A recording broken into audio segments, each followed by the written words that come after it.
আমি মাননীয় এমপি সাহেব, আমি আপনাকে অনুরোধ করে বলতেছি, আপনার তদন্ত একটা টিম লাগান। তারা কি হালে কি কইরা চলে না চলে, আপনি সব কিছু আপনার চোখে আড়ালে চলে আসবে। আপনি মাননীয় স্পিকার, এটা দয়া করে আপনাকে আমি বলতেছি, আপনি এটা একটু প্লিজ দেখবেন। এবার ৩২ নং ওয়ার্ড বিএনপির সভাপতি তাইজু এবং সাধারণ সম্পাদক জুবায়ের আলমের বিরুদ্ধে ব্যবসায়ীকে মারধরের অভিযোগ দায়ের করলেন নির্যাতিত ব্যবসায়ী ওয়াহিদ। ব্যবসায়ী ওয়াহিদ বলেন, আওয়ামী লীগের রাজীবের পক্ষ নিয়ে জোর করে ফ্ল্যাট লিখে দিতে বললে রাজি না হলে তাকে মারধর ও শারীরিক নির্যাতন করেন তাইজু ও জুবায়ের আলম সহ আরও কয়েকজন।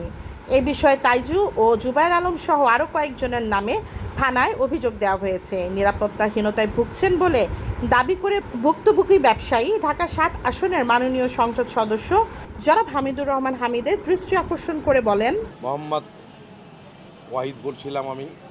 আমার বাড়ি এসে নয়াবাজার, পুরান ঢাকা ৩২ নম্বর ওয়ার্ড। সমস্যা হইল আমার পারিবারিক সমস্যা, একটা জায়গা জমি নিয়ে একটু ঝামেলার কারণে এটা দীর্ঘদিন ধরে মামলা চলত আছে, এখনও মামলা চলতেছে মোহাম্মদ রাজীব আর মামুন। তো এদের সাথে মামলা চলতেছে, তারা বিভিন্ন লোক দিয়ে আমারে মারধর করে, আমার তো জবরদস্ত বলে আমার ফ্ল্যাট ওদেরকে লিখিতভাবে দিতে লেগে। এখন দিতে বলতেছে বিভিন্ন জায়গায় বিচার আচার হয়েছে, যে কোর্টে মামলা চলতে আছে, বিভিন্ন জায়গার মধ্যে আমার জানের কোনো নিরাপত্তা নাই। আমারে মারধর করছিল জুবের হোসেন গোলতাইজু, তার ভাই সুমন আর তার ছেলে, আর তাকে বলে গুজা রানা। এরা সবাই মিলা আমার জুবের হোসেন আমার ডাক দিছে, ডাইকা নিয়ে যে আমার মারধর করে। যখন আমি দোকান বন্ধ করে যাচ্ছিলাম, যাওয়ার পরে আমি ওই পথে আমার ডাক দিছে, ওয়াহিদ এখানে আসো, ৪ তারিখের রাত্রে ঘটনা। এখন আমি আমাদের থানার ওসি সাহেবের আমরা জানানোর পর উনি বিষয়টা জানতে পারলো, এটা আবার মারধর করলো। আমি বারবার মাথায় পানি দিচ্ছিলাম, উনি দেখলো, উনি আমারও মিথ্যা অপরাধ দিয়া আমি কি বলে আওয়ামী লীগ করি আমার বলার পরে মনে করেন থানার পুলিশ ডাক দেয়। না, আমি একজন ব্যবসায়ী, আমি কোনো আওয়ামী লীগও না, কোনো বিএনপিও না।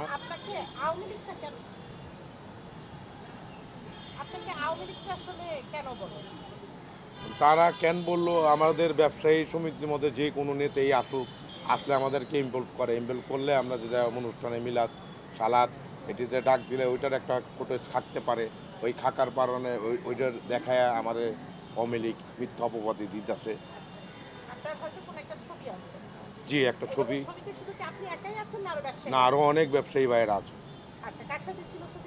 ছবিটা ছিল ইমরান হোসেন জনের সাথে, ইফতারির প্রোগ্রাম।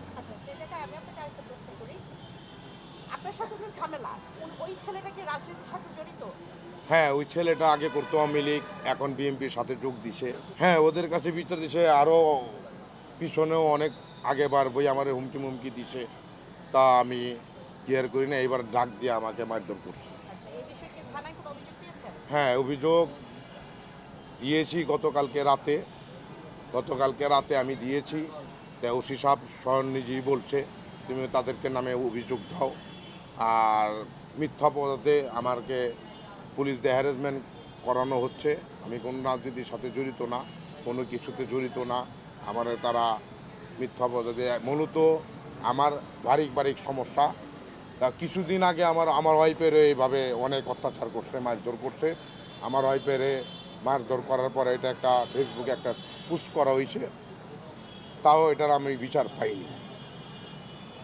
পাইনি। এটাও বিএনপি নেতারা ধৈরামইরা এই রাজীব মামুন তারা মারছিল, তাও এটা বিএনপি নেতা ফেদারা ধৈরামইরা, তাও এরা একটা মিছিল করে নিয়ে।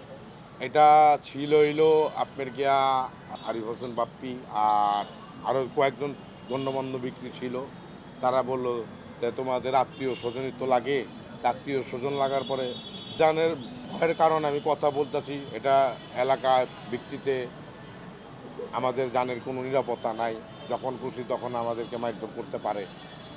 আমরা ব্যবসা প্রতিষ্ঠানের মধ্যে থাকতে পারতাছি না, ব্যবসা প্রতিষ্ঠান করতে পারতাছি না। ব্যবসা প্রতিষ্ঠান করতে গেলে দেখা যায় বিভিন্ন রকম পুলিশ দিয়ে হয়রানি করে, বিভিন্ন রকম মনে করেন ওই মাদক দিয়া ধরনের ব্যবস্থা করতে চায়, হয়তো পিস্তল দিয়া হয়রানি করে।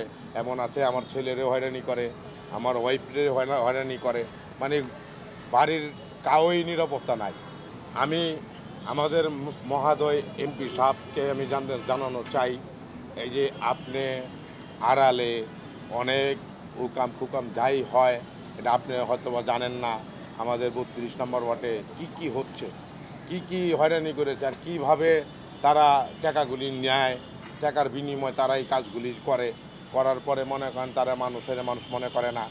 মানুষের মানে ওরম কে বা যারে হরে খুশি ধৈরা মনে করেন আওয়ামী লীগ নেতা বানায় মারধর করে, একটা অজুহাত দেয় হয় আওয়ামী লীগের নেতা। মানে বিভিন্ন রকমের মানুষের থেকে টাকা পয়সা খায়া তারা এই অত্যাচারগুলি করতেছে। এটা আমি সুস্থভাবে তদন্ত করা হোক, তদন্ত করার পর আমি এটা একটা বিচার চাই। বিচার যে আমার কী কারণে মারাটা হইলো, এটার রহস্যটা আমি এখন তৈরি পাইনি। আমি মাননীয় এমপি সাহেব, আমি আপনাকে অনুরোধ করে বলতেছি, আপনার তদন্ত একটা টিম লাগান, তারা কি হালে কি কইরা চলে না চলে, আপনি সব কিছু আপনার চোখে আড়ালে চলে আসবে। আপনি মাননীয় স্পিকার, এটা দয়া করে আপনাকে আমি বলতেছি, আপনি এটা একটু প্লিজ দেখবেন। আসসালামু আলাইকুম।